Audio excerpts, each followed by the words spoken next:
No, late uploads, but we are finally at chapter 86. About 2 years ago, I was dating a guy who was a year younger than me. I was 20 at the time. Let's call him Buttle because he literally has one. At the time, Buttle and I were going into 6 months of dating, and we decided to celebrate our 6 months with a double date dinner with one of his close mates and his girlfriend. People celebrate 6 months. Let's call his close mate Darling. During these 6 months that Buttle and I had been dating, Darling and I became closer as friends. Girl! For those 6 months, Darling was always there for both Buttle and I. One day, Darling called Buttle to vent about his breakup with his girlfriend at the time. We found out that she had moved to Melbourne and cheated on him with a picker who came from Samoa that goes to her new church. Fast forward to a couple of weeks later, Buttle came over to my house and we did nothing but chill. Then we watched a movie and later on found ourselves doing the bad things. Mind you, in the 6 months we had been dating, we had to keep things low key because 1, our parents didn't know about us, and 2, we lived an hour away from each other and it was hard to see each other because I was constantly traveling in and out of state for work. Your parents don't know, but you're 20. Is that still a thing? So because of that, we barely did the bad things because of the amount of time we were away from each other. So this night was probably the 3rd or 4th time we had done the bad things since we started dating. What? 6 months and you've only done it 3 times?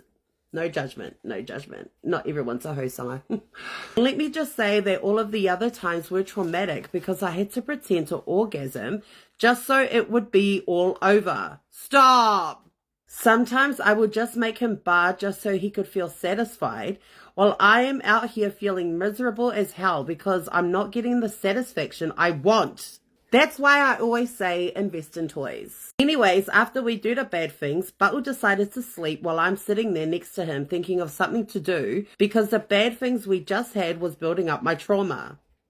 But as I'm sitting there, Buttle's phone buzzes from under the pillow he's lying on, and obviously I had to reach for it, and this is where the investigation started. While I was snooping on Buttle's phone, I came across his flirty messages and long-ass calls with a bunch of girls from New Zealand and here in Brisbane. He never met any of these girls in person because he was probably ma of his uncut B.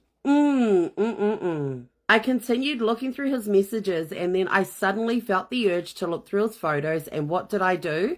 I went through all his photos and then I found myself digging through his recently deleted and also his hidden photos. There I found photos and videos of him, and not with these random girls but with his cousin.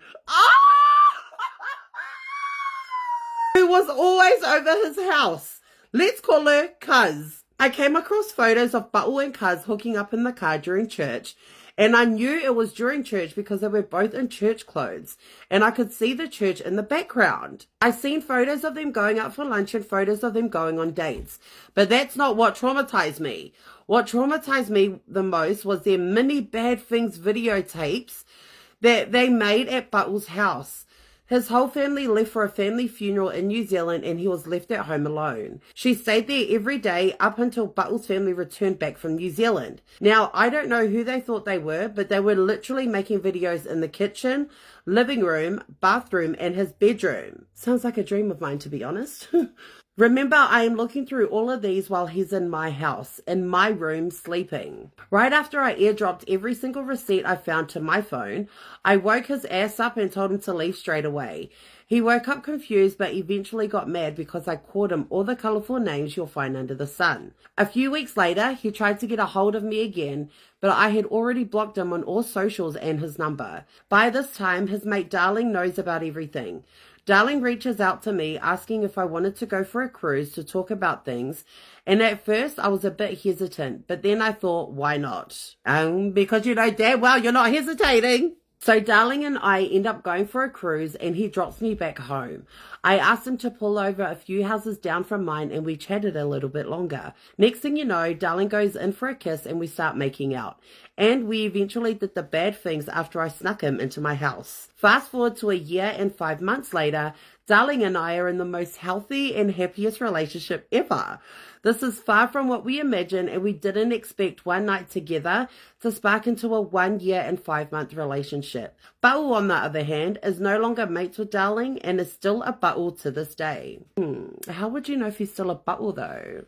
Next one. I've been with my partner for about 1.5 years now. Let's call him Luffs. So me and Luffs were truly like in love with each other, speaking about future goals and everything. Kids, weddings, you name it. So one day I decided to go to Auckland for my friend's 21st birthday, and Luffs, my partner, wanted to come as well since he had friends and family up there, and also wanted a little weekend away from our hometown. So off we went to Auckland together. The same night I got ready to go to my friend's 21st birthday, and he decided to go hang out with some of his boys he hadn't seen in a minute. Long story short, I was drinking at my mate's house having fun, and he was out with his boys. Me and Luffs would text each other regularly throughout the night to check up on each other to see if we were okay. So the guy who was supposed to sober drive me home from the party ended up getting wasted, and I was far away from my hotel. I was definitely not paying $100 for an Uber. So I kept calling and texting my partner Luffs to come get me, but he never responded.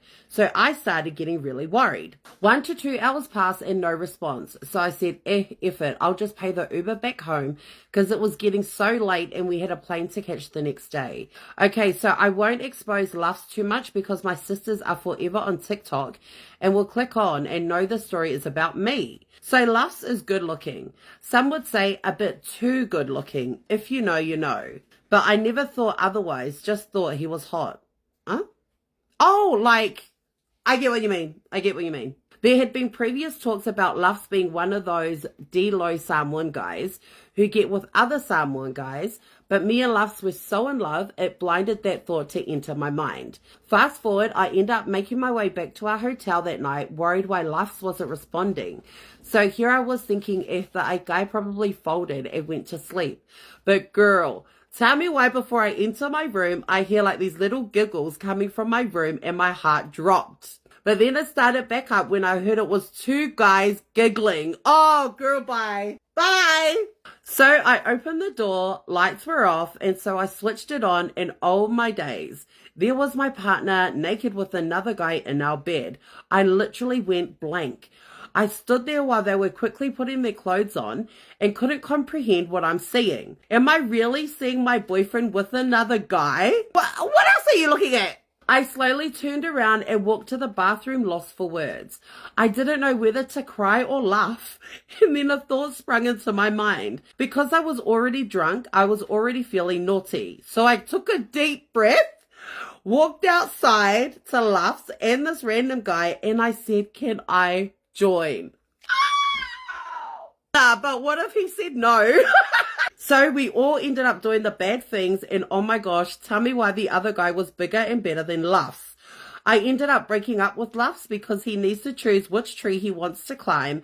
Until this day, he texts me, but I never respond. Girl, bye. How can you do that when both their bees have been inside each other's mullies? Like, girl!